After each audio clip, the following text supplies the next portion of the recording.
అందరికి నమస్కారం. రిటైర్డ్ ఎంప్లాయీస్కి ఎవరైతే ఉన్నారో వాళ్ళకు గవర్నమెంట్ ఇంతవరకు పెన్షన్ విధానాన్ని ప్రకటిస్తలేదు. వాళ్ళ ఆఫీసుల చుట్టూ తిరిగి తన పదవి ఇచ్చిన తర్వాత వాళ్ళకు పెన్షన్ విధానాన్ని ప్రకటించాలి గవర్నమెంట్. అయినా కూడా ఇంతవరకు వాళ్ళకు పెన్షన్ విధానాన్ని ప్రకటిస్తలేదు. వాళ్ళని ఒకటే ఆఫీసుల చుట్టూ తిప్పుకొని వాళ్ళని కాళ్ళ చెప్పులు అరిగేలా తిప్పుకొని కూడా వాళ్ళకు ఏం న్యాయం చేకూరతలేదు. పెన్షన్ విధానం ఎవరైతే రిటైర్డ్ అయ్యారో వాళ్ళు దాదాపు సంవత్సరానికి 9,000 మంది ప్రతి ఒక్క డిపార్ట్మెంట్లో ఉన్నారు. హెల్త్ డిపార్ట్మెంట్లో కానీ, ఆర్టీసీ డిపోలో కానీ,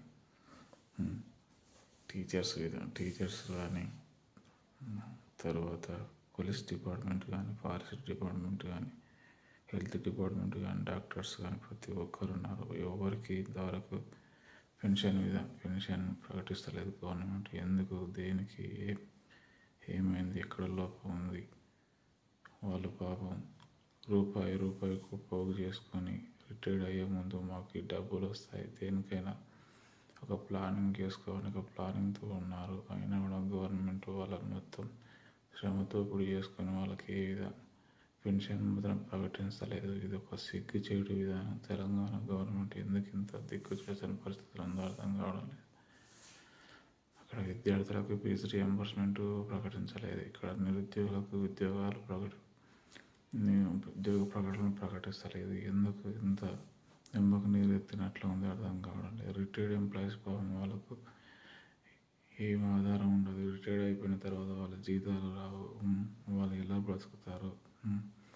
వాళ్ళు భార్య చనిపోయిన వాళ్ళు ఉన్నారు, పిల్లలు లేని వాళ్ళు ఉన్నారు. వాళ్ళకు దిక్కు ఎవరు? తల్లిదండ్రులు ఉన్నారు. వాళ్ళకు 62 సంవత్సరాల తర్వాత వాళ్ళ పరిస్థితి ఏంది?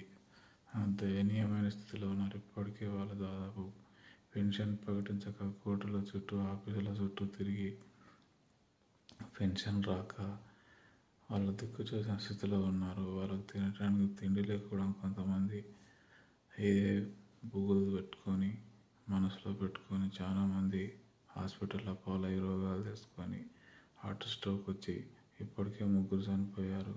దీనికంతా కారణం గవర్నమెంట్ కాదా? ఎందుకు, దేనికి, ఏమైంది? గవర్నమెంట్ పెన్షన్ వాళ్ళ ఉద్యోగం అయిపోయినాక కూడా వాళ్ళ పైసలు వాళ్ళకి ఇస్తుంది. గవర్నమెంట్కి ఎందుకు ఇవ్వబుద్ధి కావడం లేదు? ఇక గవర్నమెంట్ విధానంలో పెన్షన్ ఎందుకు ఇవ్వడం లేదని నేను కోరుతా ఉన్నాను. ఇంకొకటి, ఎందుకంటే పెన్షన్ దొరికితే పెన్షన్ కోసం అన్న ఆఫీసులోకి వస్తే సెక్రటరీలో లంచాలు అడుగుతున్నానంటే ఈ లంచగొండితనాన్ని రూపుమాపాలి. ఈ లంచగొండితనాన్ని నేను వ్యతిరేకిస్తూ ఉన్నాను. వాళ్ళకు వచ్చే పెన్షన్లో ఎవరైతే లంచం ఇచ్చాడో వాళ్ళకే పెన్షన్ వస్తుందంట. ఎందుకు ఈ విధానం? ఎందుకు ఇంత ఆఫీసర్లు కకృతి పడుతూ ఉన్నారు?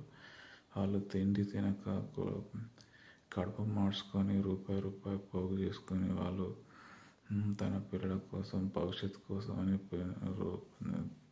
తన జీతంలో రూపాయి దాపెట్టుకొని వచ్చే వాళ్ళ పైసలు వాళ్ళకి ఇస్తాను. గవర్నమెంట్కి ఇంత ఎందుకు ఇబ్బంది పెడుతూ ఉంది? నేను ఒకటి హెచ్చరిస్తాను గవర్నమెంట్ను. భారతీయ కిసాన్ పార్టీ తరపున మా మద్దతు పూర్తిగా రిటైర్డ్ ఎంప్లాయీకి ఉంటుంది. ఎందుకంటే వాళ్ళు కష్టం చేసిన పైసలు వాళ్ళకి ఇస్తానికి గవర్నమెంట్ ఎందుకు ఇవ్వడం లేదు? నేను ఒకటే కోరుతా ఉన్నాను గవర్నమెంట్ వాళ్ళ పెన్షన్ వాళ్ళకి ఇవ్వకపోతే మాత్రం వాళ్ళ తరపున మేము ఉద్యమాన్ని ఉధృతం చేసి వాళ్ళ పెన్షన్ ఇచ్చేదాకా మేము గవర్నమెంట్ మెడలు వంచైనా సరే రిటైర్డ్ ఎంప్లాయీస్కి న్యాయం చేస్తామని మేము కోరుతా ఉన్నాం. Thank you.